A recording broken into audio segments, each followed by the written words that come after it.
Hi అండి, నేను మీ Rekha. Welcome back to Rekha's kitchen. ఈరోజు ఈజీ ప్రాసెస్లో టేస్టీగా మామిడికాయ అల్లం పచ్చడి ఎలా చేసుకుందామో ఈ వీడియోలో చూద్దాం. ఇలా చేసిన మామిడికాయ అల్లం పచ్చడి మనకు 1 year పాటు పాడు కాకుండా ఫ్రెష్గా, కలర్ కూడా చేంజ్ కాకుండా ఎలా చేసుకుందామో చూద్దాం. మనము పచ్చడి చేయాలి అంటే ఈ మామిడికాయలని మనము రేపు పచ్చడి చేస్తామంటే ఈరోజు నైటే మామిడికాయలని వాటర్లో వేసుకొని నానబెట్టుకోవాలి. ఇలా నానబెట్టుకున్న మ్యాంగోస్ని బాగా రుద్దుతూ వాష్ చేసుకోవాలి. ఫ్రెష్ వాటర్ని వేసేసుకొని ఈ మ్యాంగోస్ని బాగా కడిగేసి మ్యాంగోస్ని మనం వాటర్ తడి లేకుండా తుడుచుకోవాలి. ఇలా మ్యాంగోస్ని ఒక సన్నని క్లాత్ తీసుకొని ఎక్కడ తడి లేకుండా తుడిచి పెట్టుకోవాలి. మ్యాంగోస్కి ఎంత మసాలాలు వేసుకోవాలో చూద్దాం. 25 మామిడికాయలని తీసుకొని ఈరోజు మనము మామిడికాయ అల్లం పచ్చడి చేసుకుందాము. మ్యాంగోస్కి తడి లేకుండా నీట్గా తుడిచేసి ఇలా పీసెస్ లాగా కట్ చేసుకోవాలి. మ్యాంగోస్ కట్ చేసినప్పుడు మనకు మధ్యలో జీడి ఉంటుంది కదా, వాటిని తీసేసి ఇలా మనకు కావాల్సిన సైజులో కట్ చేసుకొని పెట్టుకోవాలి. మనం ఎంత చిన్నగా కట్ చేసుకుంటే వాటికి మసాలాలు పట్టేసుకొని మనకు టేస్ట్ అంతా. ఈ విధంగా మ్యాంగోస్ అన్ని కట్ చేసుకొని ఒక బౌల్లోకి తీసుకోవాలి. మ్యాంగోస్కి అస్సలు తడి ఉండదండి. తడి ఉంది అంటే మనకు పచ్చడి పాడవుతుంది. అలా పచ్చడి పాడవద్దు అంటే మ్యాంగోస్ తడి లేకుండా కాటన్ క్లాత్తో నీట్గా తుడిచేసుకొని పెట్టుకోవాలి. మనకు ఈ పీసెస్ని ఒక పెద్ద బౌల్లోకి తీసుకోవాలి. మనకు మసాలాలన్నీ ఫ్రీగా కలుపుకునేలాగా ఒక పెద్ద బౌల్లో ఈ పీసెస్ని వేసేసుకోవాలి.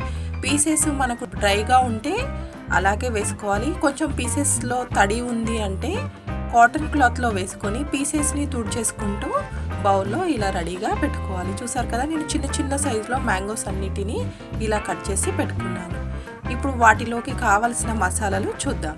1 kg వరకు వెల్లిపాయలని తీసుకొని పొట్టు తీసి రెడీగా పెట్టుకోవాలి. మనం ఈ మ్యాంగో పచ్చడిలోకి అన్ని ఫ్రెష్గా ఇప్పుడే చేసినవే వాడాలండి. అలాగే 1 kg వరకు అల్లంని కూడా పొట్టు తీసి వాటర్ తడి లేకుండా పెట్టుకోవాలి. వీటన్నిటిని మిక్సీ చేసుకోవాలి. ఒక 200 grams వరకు జీలకర్రని ఫ్రై చేసి పెట్టుకోండి. వాటితో పాటుగా 200 grams మెంతులు కూడా ఫ్రై చేసి పెట్టుకోవాలి. ఇలా మెంతులు, జీలకర్ర పొడి వేయడం వలన మనకు టేస్ట్ చాలా బాగుంటుందండి. ఇంతకుముందు ఫ్రై చేసి పెట్టుకున్న 200 grams జీలకర్రని ఈ విధంగా మిక్సీ చేసి సాఫ్ట్గా మిక్సీ చేసి పెట్టుకోవాలి. అలాగే మెంతులు కూడా ఫ్రై చేసి పెట్టుకున్నాం కదా, ఆ మెంతులను కూడా ఈ విధంగా సాఫ్ట్గా మిక్సీ చేసి రెడీగా పెట్టుకోవాలి. మనం ఇలా అన్నీ రెడీగా పెట్టుకుంటే చేసేటప్పుడు మనకు ఈజీ అవుతుందండి. అలాగే 25 మ్యాంగోస్కి మనకు kg సాల్ట్ పడుతుందండి. సాల్ట్ని కూడా ఒక ప్లేట్లో పెట్టుకొని రెడీగా పెట్టుకోవాలి. kg అల్లం, kg వెల్లిపాయలను తీసుకున్నాం కదా, వాటిని ఈ విధంగా సాఫ్ట్గా వాటర్ వేయకుండా మిక్సీ చేసి పెట్టుకోవాలి. అలాగే పసుపు కూడా రెడీగా పెట్టుకుంటే మనం పచ్చడి కలిపేటప్పుడు ఫాస్ట్గా వేసేసుకొని ఈజీగా చేసేసుకోవచ్చండి. ఇప్పుడు స్టవ్ పైన ప్యాన్ పెట్టేసుకొని ఆయిల్ని వేడి చేసుకుందాం. ఇలా స్టవ్ పైన పెద్దగా అడుగు మందంగా ఉన్న ప్యాన్ని పెట్టుకొని 2 kg వరకు ఆయిల్ని వేసుకోవాలండి. మనకు ఆయిల్ ఎక్కువ ఉంటేనే పచ్చడి టేస్ట్ చాలా బాగుంటుంది. ఇలా ఆయిల్ వేడెక్కిన తర్వాత 2 tablespoons జీలకర్ర, ఆవాలు, అలాగే ఒక 10 వరకు ఎండుమిర్చిని కూడా వేసుకొని ఫ్రై చేసి పక్కన పెట్టుకోండి. మనకు ఆయిల్ వేడిగా ఉన్నప్పుడు అస్సలు పచ్చడిలో వేయొద్దండి. వేడిగా ఉన్నప్పుడు వేసామంటే మనకు పచ్చడి కలర్ మొత్తం చేంజ్ అవుతుంది, టేస్ట్ కూడా చేంజ్ అవుతుంది. అందుకే అలా వేయకుండా మనము ఈ ఆయిల్ని మొత్తం చల్లగయ్యే వరకు పక్కన పెట్టుకోవాలి. మ్యాంగో పీసెస్ అన్ని బౌల్లోకి తీసుకున్నాం కదా, మనం సాల్ట్ కూడా తీసుకున్నాం కదా, ఆ సాల్ట్ kg మొత్తం ఒకేసారి వేయకుండా కొంచెం తక్కువ వేద్దాం. ఇప్పుడు తర్వాత చెక్ చేసుకొని మళ్ళీ వేసుకోవచ్చు. ఒక 800 grams వరకు సాల్ట్ వేసానండి. ఇలా సాల్ట్ వేసేసుకొని మ్యాంగో పీసెస్కి బాగా పట్టేలాగా కలుపుకోవాలి. ఇలా ఆయిల్ చల్లగైన తర్వాతే మనం అల్లం వెల్లుల్లి పేస్ట్ని వేసుకోవాలి. నేను 4 kgs అల్లంని మిక్సీ చేసుకున్నానండి.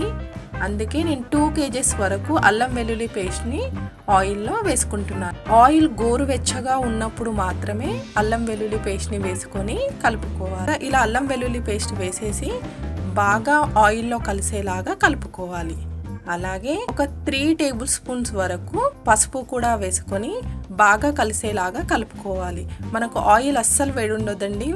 గోరువెచ్చగా ఉన్నప్పుడు మాత్రమే అల్లం వెల్లుల్లి పేస్ట్, పసుపుని వేసేసుకొని ఒకసారి బాగా కలిపేసి పక్కన పెట్టుకోండి. ఇలా గోరువెచ్చగా ఉన్నప్పుడు మనం వేసుకున్నామంటే పచ్చడి పాడవ్వకుండా, కలర్ చేంజ్ అవ్వకుండా టేస్ట్ చాలా బాగుంటుంది. మనం తీసుకున్న 25 మ్యాంగోస్కి మనకు కేజీ కారం పడుతుందండి. 3 మ్యాంగోస్ కారంని తీసుకుంటున్నాను. మనం పచ్చడిలో 3 మ్యాంగోస్ కారం వేస్తే మనకు టేస్ట్ చాలా బాగుంటుంది, అలాగే కలర్ఫుల్గా ఉంటుంది. నేను 25 మ్యాంగోస్కి 1 కేజీ కారంని వేసుకుంటున్నాను. ఇలా కారంని వేసేసి పీసెస్కి పట్టేలాగా బాగా కలుపుకోవాలి. మనం ఇలా 3 మ్యాంగోస్ కారంని వేసుకుంటే ఎక్కువ స్పైసీగా లేకుండా టేస్ట్ చాలా బాగుంటుందండి. మనం నార్మల్ కారం తీసుకున్నామంటే ఎక్కువ స్పైసీ అవుతుంది. అలాగే మనం ఇంతకుముందు ఫ్రై చేసి మిక్సీ చేసి పెట్టుకున్న మెంతుల పొడి మొత్తం వేసేసుకొని కలుపుకోవాలి. అలాగే ఇంతకుముందు ఫ్రై చేసుకున్న 200 గ్రామ్స్ జీలకర్ర పొడిని కూడా మొత్తం వేసేసుకొని బాగా కలిసేలాగా కలుపుకోవాలి. ఈ మసాలాలు మొత్తం బాగా కలిసిన తర్వాతే మనం ఇంతకుముందు ఆయిల్లో అల్లం వెల్లుల్లి పేస్ట్ వేసుకొని రెడీగా పెట్టుకున్నాం కదా, ఆ అల్లం వెల్లుల్లి పేస్ట్ని మొత్తం ఆయిల్తో పాటుగా ఈ మ్యాంగో పీసెస్లోకి వేసేసుకోవాలి. ఇలా వేసేసుకొని బాగా కలిసేలాగా కలుపుకోవాలి. ఇలా చేసుకోవడం వలన మనకు పచ్చడి కలర్ చేంజ్ అవ్వకుండా టేస్టీగా, కలర్ఫుల్గా చాలా బాగుంటుందండి. మనం ఆయిల్ వేడిగా ఉన్నప్పుడు వేసామంటే మనకు కారం మొత్తం నల్లగా అయిపోయి టేస్ట్ చేంజ్ అవుతుంది, అలాగే కలర్ కూడా చేంజ్ అవుతుంది. ఇలా ఆయిల్ గోరువెచ్చగా ఉన్నప్పుడు వేసుకుంటే మనకు పచ్చడి టేస్ట్ పాడు కాకుండా, కలర్ చేంజ్ అవ్వకుండా చాలా బాగుంటుంది. ఆయిల్ అల్లం వెల్లుల్లి పేస్ట్ పీసెస్కి పట్టేలాగా బాగా కలిపేసి పెట్టుకోవాలి. మనం ఎంత కలిపితే మనకు అంత బాగుంటుందండి. మొత్తం ఆయిల్లో కలిసేలాగా తిప్పుతూ కలిపామంటే మనకు ఈజీగా కలిసి మనం ఈ పచ్చడి ఏ బాక్స్లో పెట్టాలనుకుంటున్నామో ఆ బాక్స్లో పెట్టేసి మూతని కాటన్ క్లాత్తో కవర్ చేసేసుకొని మూత టైట్గా ఉన్న బాక్స్లో పెట్టుకుంటే మనకు పచ్చడి కలర్ చేంజ్ అవ్వకుండా టేస్టీగా ఉంటుందండి. పచ్చడిని సింపుల్గా ఈజీగా చేసేసుకోవచ్చు. ఇలా చేసిన పచ్చడి మనకు 1 ఇయర్ పాటు పాడు కాకుండా ఫ్రెష్గా ఉంటుంది.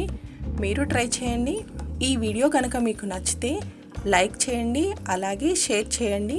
మరికొన్ని కొత్త రెసిపీస్ కోసం రేఖాస్ కిచెన్ని సబ్స్క్రైబ్ చేసుకోండి. Thank you for watching.